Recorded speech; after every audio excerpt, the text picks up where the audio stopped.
स्मृतिपुराणानाम् आलयं करुणालयं नमामि भगवत्पादं शंकरं लोकशंकरं। श्री गुरुभ्यो नमः।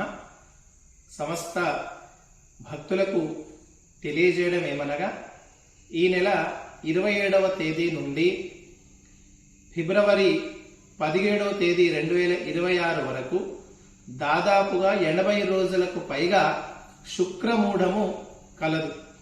శుక్రమూఢము అనగా శుక్రుడు సూర్యునితో కలిసి అస్తమించడాన్ని, సూర్యుని యొక్క వెలుగులో వెళ్ళిపోవడాన్ని, సూర్యునితో కలిసి ఈ 3 నెలల పాటు ప్రయాణం చేయడం ద్వారా శుక్రుడు తన శక్తిని కోల్పోవడం జరుగుతుంది. విశేషం ఏమిటంటే సమస్త శుభకార్యాలకు అధిపతులు నవగ్రహాలలో గురు శుక్రులు. సమస్త శుభకార్యాలతో పాటు శుభాన్ని కలిగించువారు ఈ 2 గ్రహాలు.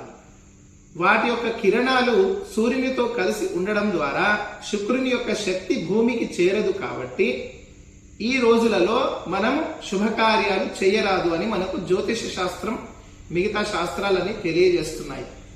దాదాపుగా ఈ 3 నెలల పాటు ఉన్నటువంటి ఈ శుక్రమూఢములో వివాహాది ముహూర్తములు, ఉపనయనములు, గృహారంభములు, గృహ ప్రవేశములు, అదేవిధంగా అక్షరాభ్యాసము, నూతన వాహనము కొనుగోలు చేయడము, ఇటువంటి కార్యాలన్నీ కూడా ఈ యొక్క శుక్రమూఢములో నిషిద్ధము, చేయరాదు.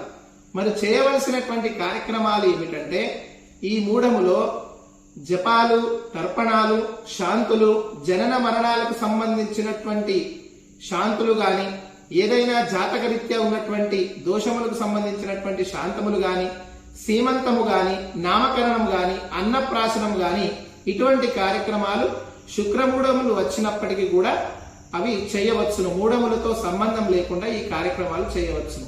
వివాహాది శుభకార్యాలు, గృహ ప్రవేశాలు లాంటివి ఈ శుక్రమూఢాల్లో చేయరాదు అని మనకు జ్యోతిష శాస్త్రం తెలియజేస్తుంది. కావున ఈ నెల 27వ తేదీ నుండి ఫిబ్రవరి 17వ తేదీ వరకు శుక్రమూఢం, శుక్రుడు సూర్యునితో అస్తంగతుడై ఉన్నందువలన శుభకార్యాలన్నీ కూడా చేయరాదు అని మనకు జ్యోతిష్ శాస్త్రం తెలియజేస్తున్నది. సర్వే జన సుఖినో భవంతు. శుభం భవతు.